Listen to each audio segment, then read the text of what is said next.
Let me start with a confession that might sound a little backwards. I don't handicap like a typical bettor. Not because I'm trying to be edgy, not because I think I'm smarter than everyone else. It's because I literally can't afford to follow the crowd. That's a strong opener. When you say you can't afford it, do you mean financially? Or, what's behind that? Financially, sure. But it's deeper than bankroll management. It's about what happens when you copy the most common opinions at the track. The favorites get crushed down to prices that leave no room for error. And if you're not playing with serious volume, you're basically fighting over scraps. So you're saying the crowd isn't necessarily wrong, it's just expensive to agree with them. Exactly. The public is often directionally right. The issue is the price. If a horse should be 2 to 1 and the board says even money, you didn't find an edge. You found a tax. Okay, but you also mentioned your physical journey forced you to innovate. That's not something you hear in a betting conversation every day. Yeah, and I'm not sharing it for sympathy points. I'm sharing it because it shaped how I think. I went through a stretch where my options were limited.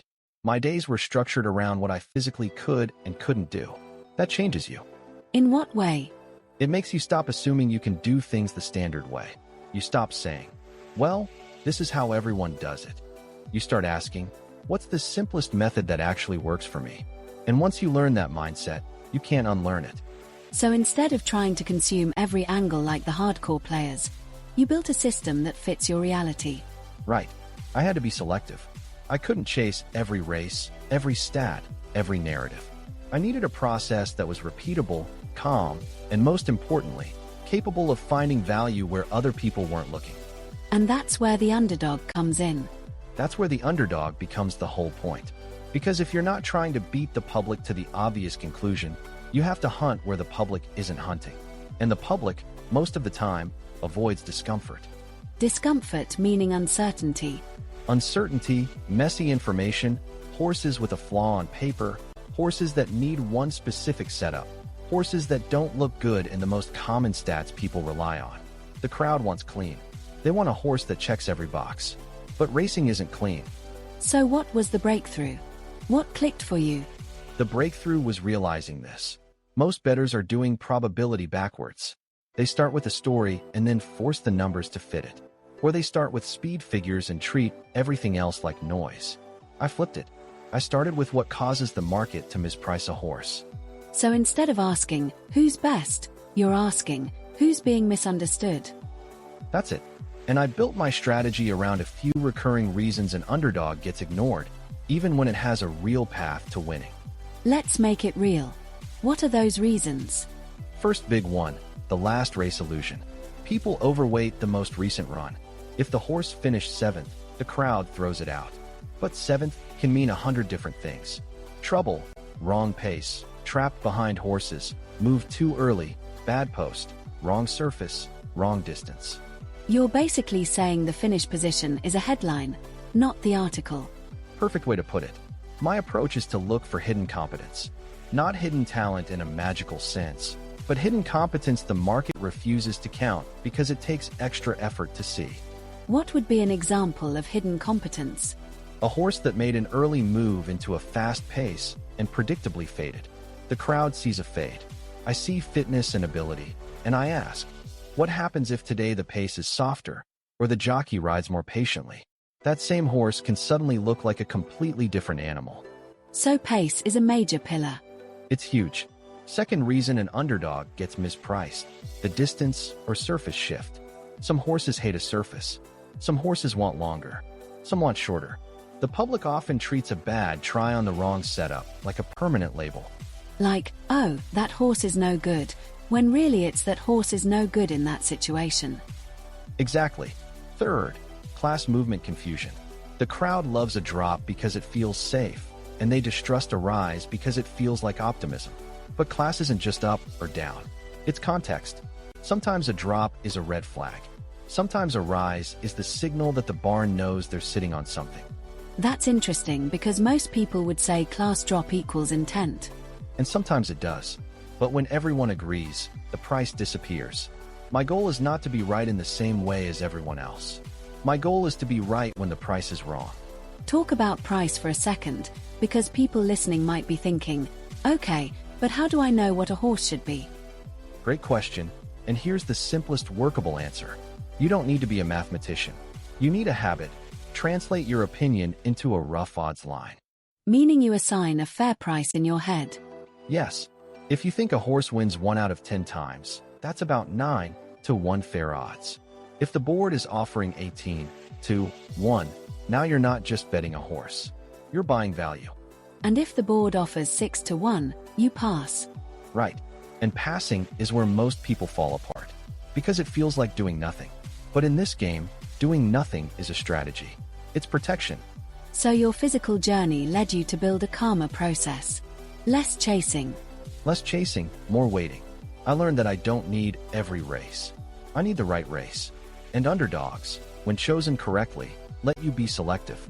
Because the whole point is to wait for the market to give you a gift. People hear underdog strategy and think it's just bombing away at long shots. That's not it. Random long shots are expensive. This is targeted underdog betting. These horses aren't miracles. They're mispriced. There's a difference. So what's the checklist? If someone is listening and wants to start practicing your angle, what do they look for today? Here's a clean starting framework. 1. Find a horse the public doesn't like, meaning it's 8, 2, 1 or higher. Something clearly not in the top 2 or 3 choices. Okay. 2. Identify a believable reason the last race looks worse than the effort.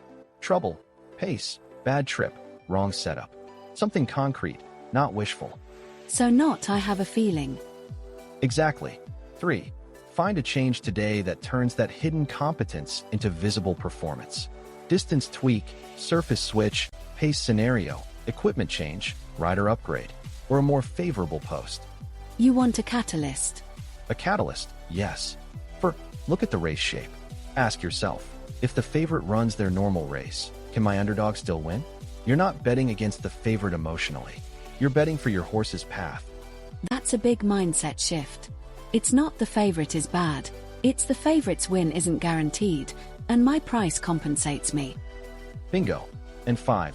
Decide your bet type based on your edge. If you think your horse can win, win bet. If you think it's more likely to clunk up for second or third, use exactas or trifectas defensively. Don't force a win bet just because the price looks tasty. So the strategy isn't just finding underdogs, it's turning them into profitable tickets. Yes, because there's another trap. People finally find value and then bet it in the most fragile way possible. This is where structure matters. Give me an example of structure without getting too complicated. Sure.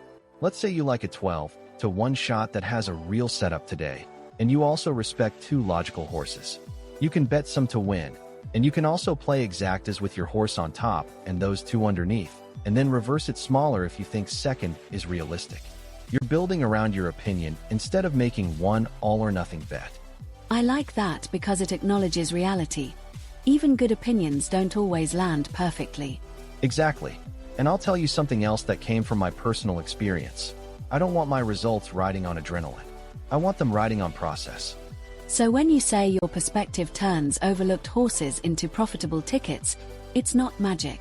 It's a different lens. A different lens, and a different relationship with boredom. Because the crowd is entertained by action. I'm paid by patience. That's a line people should write down. And patience doesn't mean timid. It means disciplined. When the right underdog shows up, you step in confidently because you've done the work. But when it's not there, you don't pretend. What would you say to someone who's tried long shots before and got burned, and now they think underdogs are just a losing game? I'd say they weren't betting underdogs. They were betting hope. Hope is expensive. Underdog value is specific. It has reasons. It has structure. And it respects probability. So the real promise here is not you'll win every time. It's you'll stop paying bad prices. That's the promise. Nobody wins every time. But you can stop making the same mistake in a different outfit. You can stop buying crowded opinions at luxury prices. Before we wrap, what's one question listeners can ask themselves right before they bet, to keep themselves honest? Ask this. If this horse wasn't a big price, would I still like the idea? Because sometimes people fall in love with the number, not the horse. If your entire case is the odds, you don't have a case. And the flip side is probably true too. If the horse is a short price, would you still bet it? Yes. Ask, am I betting this because it's likely or because it's value? Likely is not enough. Value is the point. So the takeaway is, be willing to think differently, be willing to wait, and be willing to back the overlooked horse when the setup is real and the price is wrong. That's it. My journey forced me to build a way of seeing what others skip. And if you practice this lens, you'll start noticing something. The underdog isn't just a desperate swing. Sometimes it's the most rational bet on the board.